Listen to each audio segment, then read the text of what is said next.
I'm going to start with a quick note for anyone who followed recently for Splatoon 3 videos. If you'd just like to get to the bulk of the video, you can use the timestamps in the description or use the chapter markers. I should also mention that portions of this video aren't exactly the easiest to hear because I wasn't wearing my headphones while recording, but this entire video will be captioned to clear up any misconceptions. To be concise, I'm still making Splatoon 3 videos. In fact, the next video is actually already done. I just need to go through the process of writing a description and making a thumbnail and captioning it and all that good stuff. I don't plan on making videos like this often, but when I read about this specific topic, I really wanted to get my opinion out there while people were still sort of talking about it. So I thank you for your patience and please bear with me. Hi, I go by the name Gigabite Online or Terabyte in Final Fantasy XIV. I've been playing Final Fantasy XIV since June of last year, and I've clocked around 2,600 hours in it since then. I think it's genuinely one of the best experiences that you can have in gaming, and I have a lot of respect for Yoshida and everyone that has a hand in developing the game and fostering the community. Almost everything in game, from like dialogue to the way that high-end content is handled to even the way that the development team consistently communicates with the player base. To me, it really shows that they're putting a lot of effort in, and I really appreciate that. I think it's gone a really long way towards creating a community that I really enjoy being a part of. Now, I'm not saying that to lead into like a heavy-handed explanation on why a specific portion of Yoshida's recent interview with IGN has betrayed my trust and that everyone that works with him should be ashamed or like whatever. When I say that I appreciate the work that Yoshida and the people around him put in, I'm saying that straight. I'm doing it to give you context, which will make a lot more sense when we get to the subject matter. Recently, IGN held an interview with the development team for the upcoming game Final Fantasy XVI regarding what players can expect from the game, and a lot of these questions were what you would expect out of an interview of this type. Yes, certain elements allude to past games. No, there won't always be a parallel to past games. Standard stuff. But what's gotten a lot of people talking is the specific excerpt from the review regarding a question about the inclusion of black characters or characters representing people of color by Naoki Yoshida, known as Yoshi P, the producer of Final Fantasy XVI, as well as the lead director of Final Fantasy XIV. To quote the interviewer, in regard to diversity in game, can we expect to see black characters in Final Fantasy XVI or people of color, like characters in general? To clarify a bit more, there's been discussion around the trailers to date featuring mostly white characters, and I wanted to get clarity on whether we can expect the final game to be more diverse. Now, unfortunately, in the current day and age, asking questions like these about how we can expect the characters in the media that we consume to appear, it's fairly uncomfortable. A large part of that stems from the fact that it's not uncommon for questions like these to be used for motives that aren't exactly admirable. Media today is filled with a lot of questions like these that are asked for seemingly benign reasons, but have the secret intent to sort of rile up the readers and drive engagement to the page, and you get it. Having read this article, I don't think this question was asked with malicious intent. Whether you agree with it being asked in this context or not, the fact of the matter is that this is a question that touches on something that a lot of people care about in the modern day and age. I won't say there's no way that I could be wrong, but I currently have no reason to believe that it was asked with the intent to like defame anyone on the development team. That being said, I'm still fairly disappointed in the response. Reading Yoshida's full response would be too long for the purposes of this video, so I'm just going to summarize it, but for anyone who would like to read the full excerpt, it will be linked in the description. What I took from his response is that when creating Valstia, please forgive me if I'm mispronouncing that, the landmass that the plot of Final Fantasy XVI takes place in, instead of a global setting, in order to best express their narrative, they focus on one that takes place on a single landmass whose inhabitants are fractured, blighted, and isolated. And from the beginning of development, aspects of medieval Europe were a huge focus due to the standards of the time being fitting for the story that they wanted to tell. While incorporating ethnic diversity was important, they felt that including too many aspects of different cultures would break the boundaries they'd set for themselves, in turn weakening the story that they wanted to tell. Instead of people focusing on the outward appearances of the characters, they want them to focus on the inner complexities and what drives them to be who they are. If I look at this from the standpoint of someone trying to create a narrative, in all honesty, I don't see a lot wrong with it. They wanted to tell a specific kind of story, and to do so, they leveraged aspects of fiction as well as historical accounts from a period of time that matched their vision. They focused less on outward appearance and more on character motivation. I don't think this response is worded, thoughtless, or lacks tact. And on top of that, from the position of a producer talking about a game that's already done, this is a pretty hard question to answer, I'd say. Acknowledging all of that, I'm like still pretty disappointed in the response. I think there's a common misconception that comes up when the topic of including black character traits is brought up, not just in video games, but in media in general. People tie the idea of including traits like dark skin or curly hair to the representation of ethnicity. And by extension, when stories are based on cultures of a specific time period and region, they naturally wouldn't include references to cultures that wouldn't be present in that time and region. But like, that's the issue, or at least it's my issue. I can only really speak for myself, but my problem with the lack of Black representation isn't one that stems from not representing a culture that I identify with. If you're writing a narrative on 17th century Spain, I don't really want you to incorporate aspects of 20th century America just because. Like, if you have reason to, that's fantastic, but otherwise it wouldn't make sense and it would probably diminish the narrative. But the problem with the lack of Black representation in media isn't a problem of ethnicity, because Black is not an ethnicity, it's a race. To belong to an ethnicity is to belong to a social group that has a common national or cultural background. So like, think of Japanese, Hispanic, Hawaiian, you get it. Whereas to be a certain race is to be defined by physical traits regarded as common among people of shared ancestry. So you can think of like white, Black, Asian, so on. And to be very clear, I think the concept of race itself is moronic, but unfortunately it is the best that we have right now. As an example on why it's important to separate the two and to get my point across, without using the word Black, what words would you use to describe me based on my appearance and the way that I speak?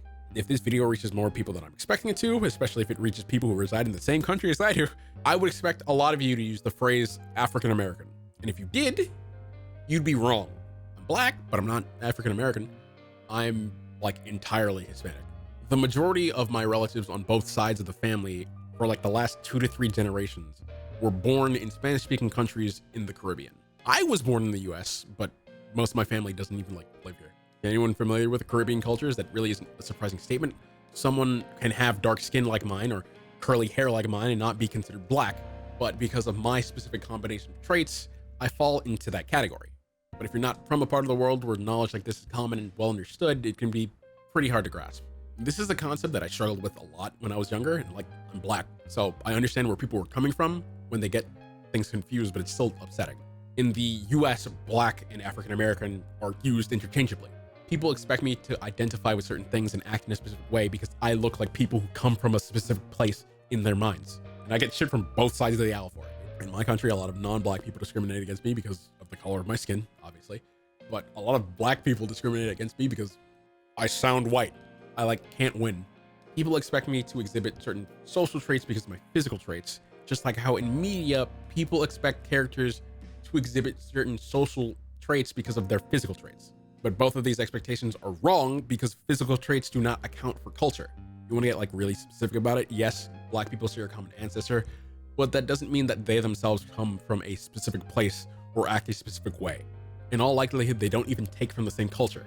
Mind you, that's not to say that Black culture doesn't exist, but it is to say that Black culture doesn't simply stem from one location. Black culture is a culture that stems from people of similar traits and backgrounds being discriminated against for those traits. It's not a culture that stems from a physical location because, again, it stems from race, not ethnicity. And even then, that's not what most people are asking you to include when they ask you to include Black characters and Black traits. The point that I'm getting to is that when people ask for Black traits and Black representation in video games, like, oddly enough, the majority of the time, they only want you to go skin deep. We're not asking for like the token Black character with the token Black hair and the token Black voice coming from the token Black place or anything like that. We want skin tones that make sense. We want hair that makes sense. And yes, we'd love to see you include aspects of cultures that are predominantly Black more often from the start, but we're not asking you to shoehorn things into a narrative just for the sake of diversity, because neither party wants you to diminish your narrative for just that. We want to feel included and we want you to make sense. Because even if you look at it from a strictly logical standpoint, a lot of the time, characters not being Black does not make sense. I was thinking about this a lot when playing through Stormblood in 14. Why is it that characters from areas like Thanalan or Girabanya, whose families have lived in areas that get beaten down by the Heartshun consistently for generations, why is it that they don't exhibit physical traits that would fall in line with people in the real world who live in similar conditions more often? Like in the real world, people who come from areas that are consistently exposed to a lot of sunlight are more likely to exhibit traits that make living in sunny environments easier, namely dark skin because darker skin protects you from sunlight, and curly hair because it likewise protects you from sunlight. The majority of the time in 14 and other games, they just sort of cop out, you know? Like, they will give characters the lighter shades of brown, but they'll very, very rarely give them the darker ones. They'll give you the same over-the-top afro and ugly cornrows in every game, but they won't go like any further than that. And like, it makes no sense. It makes no sense that people from proud countries with rich traditions like Ulda, Silda, and Alamigo don't exhibit these traits prominently and like don't even really seem to care about them. And coming back to the interview, I swear I haven't just forgotten about it to rant. You might be inclined to say, well, yes, that's a very good point for Final Fantasy XIV, but this interview is about Final Fantasy XVI, and unlike a story centered around sunny climates like Thanalan or Garabania, 16's Valicia is based on medieval Europe, and placing black characters in the foreground of a setting like this wouldn't make sense. It would make sense for you to say something like that, but you would still be wrong if you said it.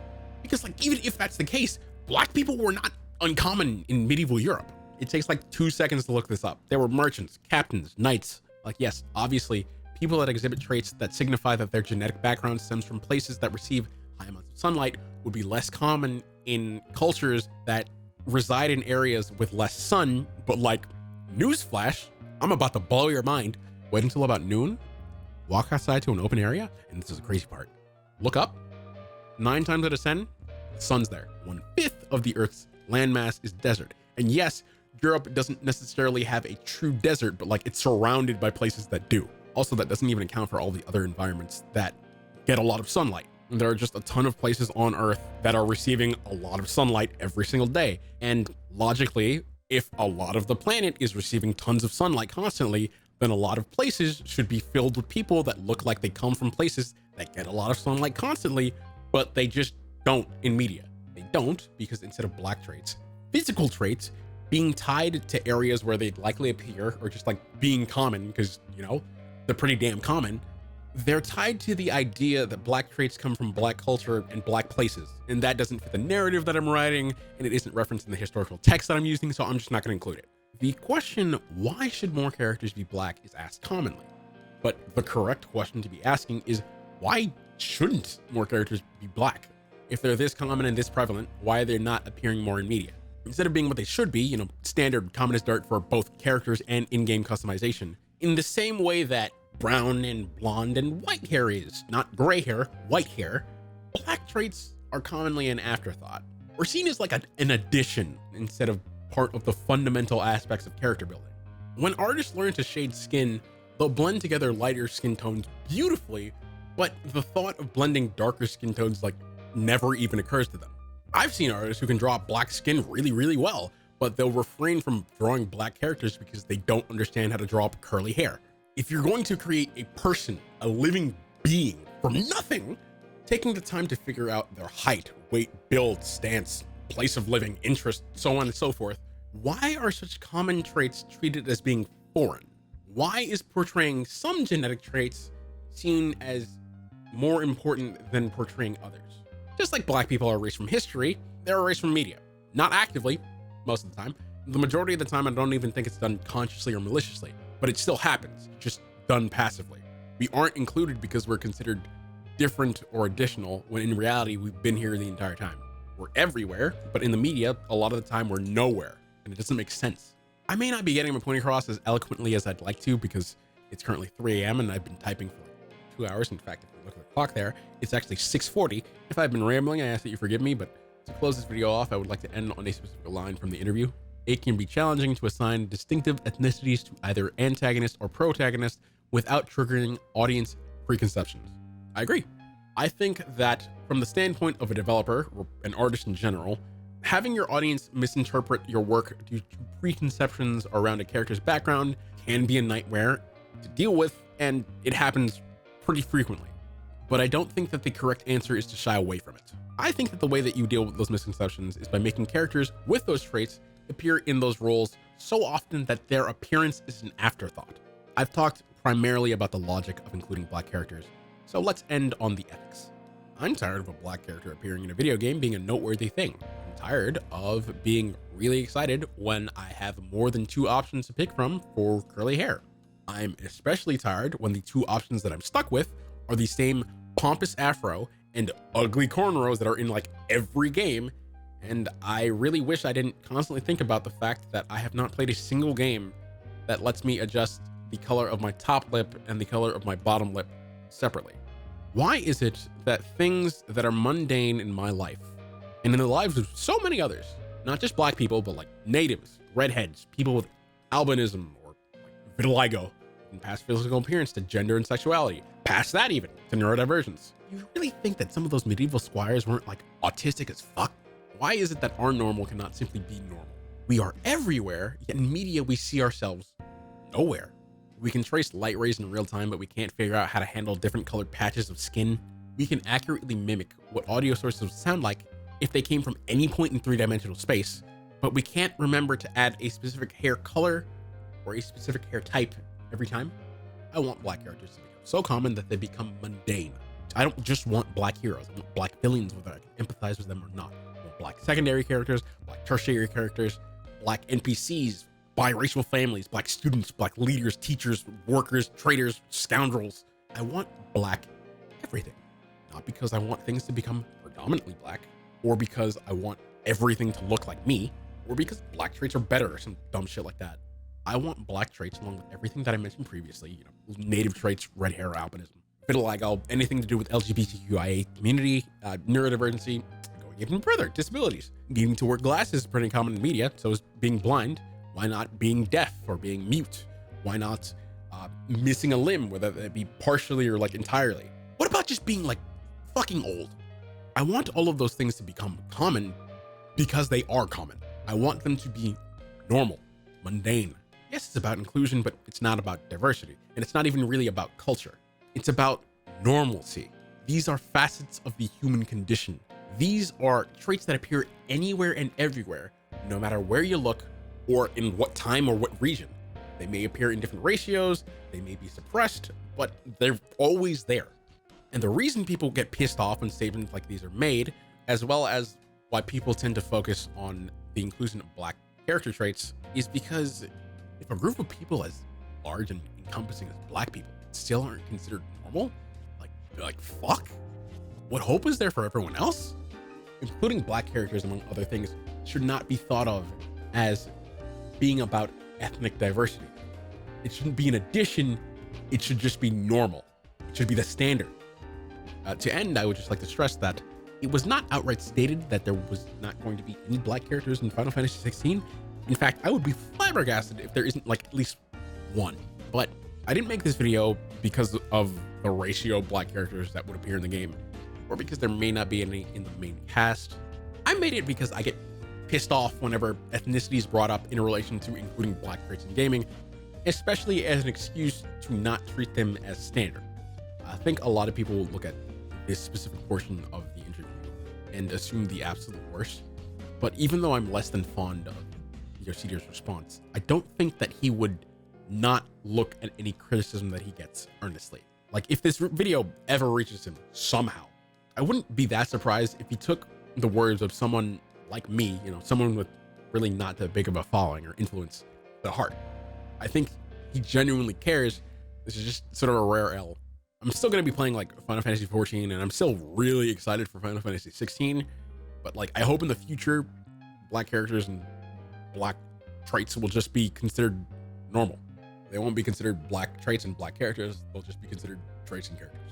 I just wanted to get that off my chest. Also, I didn't realize I was wearing a shirt with Yoshi's on it until the morning after. I didn't mean anything by it. I swear. Goodbye.